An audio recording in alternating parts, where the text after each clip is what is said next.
Hello, and welcome to Emergency Evacuation for School Buses.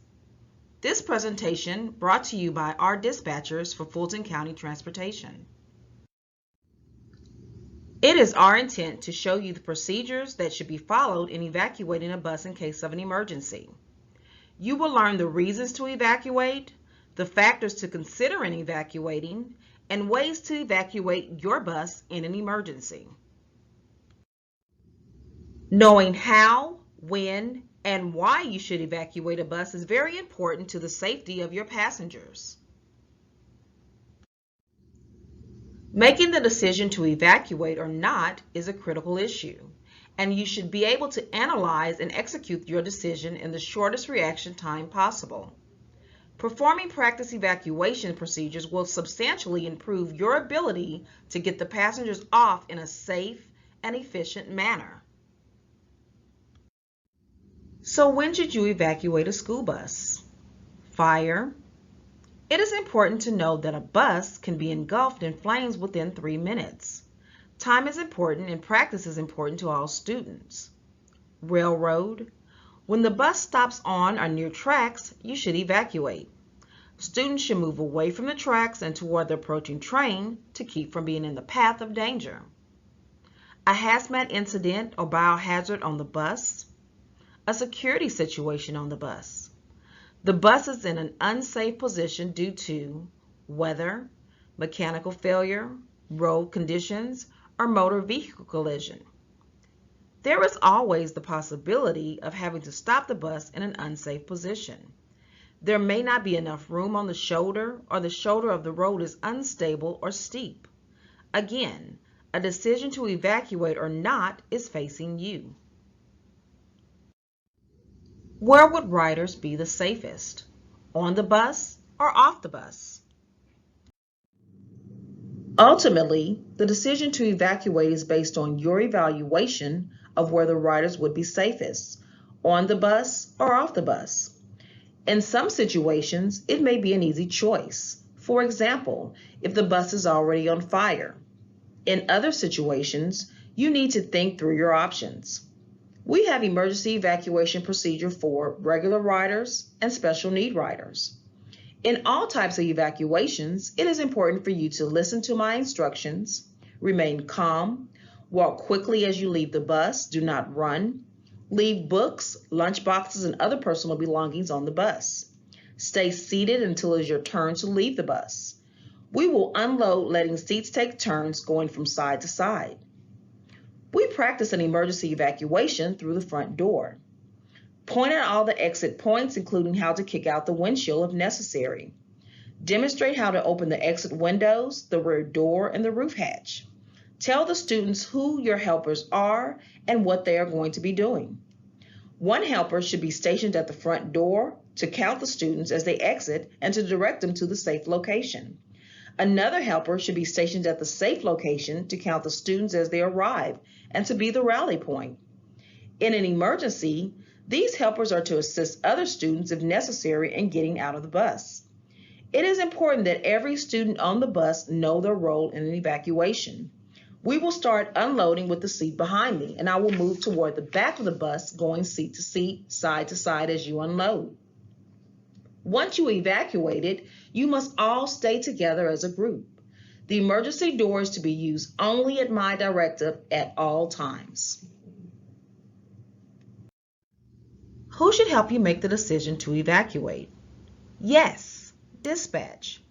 Establish radio contact with dispatch as soon as possible. Make the decision together.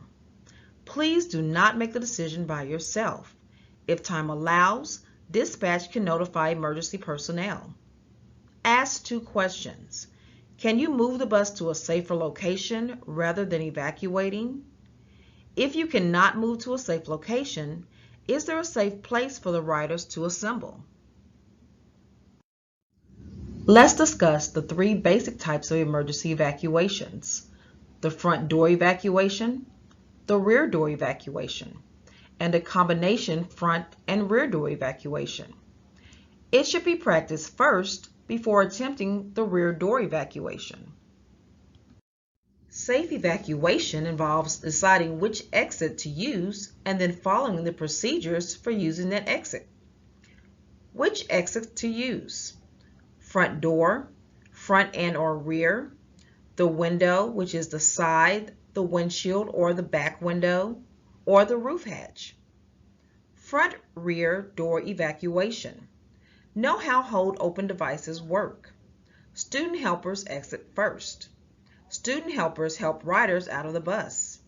Correct exit position, sit down on the floor first, then ease out. Riders exit by rows from back to front. Side window, roof hatch evacuations. Know how to open these exits. Push vent open and release safety lock. Push release handle and open the cover. Student helpers exit first. Student helpers help riders out of the bus. General evacuation procedures. Pick a safe assembly point. Notify dispatch that you are evacuating. Call your student helper to assist. Announce the evacuation and the assembly point. Give instructions to the rider. Help riders off the bus. Lead riders to the assembly point and stay with them. Monitor the progress of the evacuation.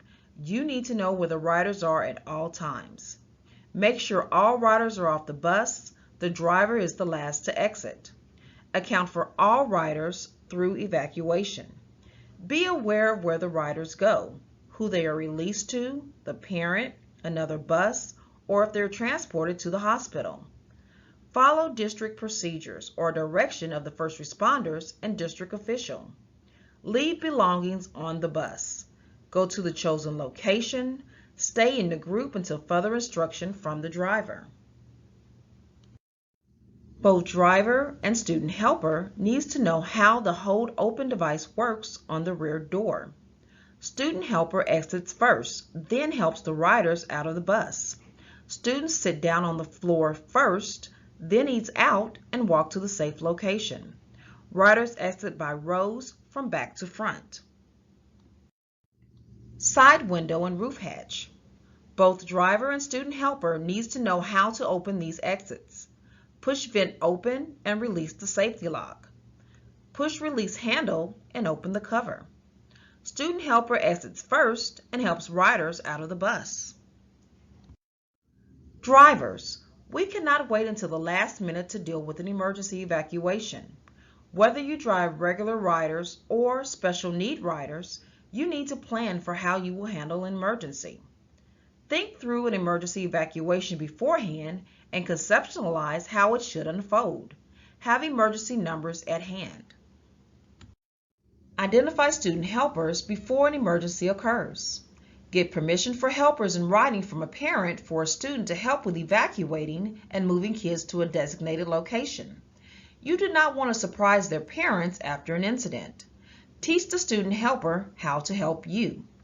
When choosing helpers, look for students who are good citizens, who are mature, and ride most of the route. If your helper has gotten off at the first stop, he will not be of much help in an emergency. Remind all riders periodically to look around and think about how they would evacuate. Teach all riders some key things should the driver be incapacitated. How to set the air brake, how to open the air door, what to say on the radio, and when to take the key. Planning for an emergency evacuation of riders with special needs. Anyone who drives a bus with special needs needs to have a detailed written emergency evacuation plan. The emergency plan should address which riders can evacuate themselves, which riders can be removed without a wheelchair, specialized seat, or a child safety restraint system, which riders must not be removed from a wheelchair, specialized seat, or child safety restraint system or need specialized equipment removed with them. Which riders and personnel could help you? Drivers should know where to find and how to use the belt cutter and fire blanket. Practice how to use the lift manually. Practice general lifting guidelines and special moving techniques. One-person lift, two-person lift, fire suppression blanket. Planning for evacuation of preschool riders and child safety seats. Anyone with preschool riders should have a written seating plan and an evacuation plan. The plan should cover preschool children and other passengers. Child safety restraint systems should not be placed in school bus seats adjacent to the emergency exits. The written plan should be provided to the driver and attendant. Do not remove the rider from the seat. Simply cut the seat belt and take the rider and the seat off the bus together. All school buses carrying children and child safety restraint systems should carry safety belt cutters that are accessible only to the driver and monitor. Remove the rider from the bus and place them in a safe location. Let's review some of the things we learned today. We discussed the reasons to evacuate, fire or danger of fire, unsafe position, railroad, danger of collision, changing conditions. We also learned about helper duties and procedures, covered the 3 basic types of emergency evacuation drills, and we learned how to evacuate a bus. So how will you apply this training? The state of Georgia requires that each school bus transporting public school children execute a minimum of 2 emergency evacuation drills per year. In the event of an emergency, the school bus driver is required to evacuate the bus if necessary. Now you have learned how, when, and where to practice, and how, when, and where to evacuate in case of an emergency.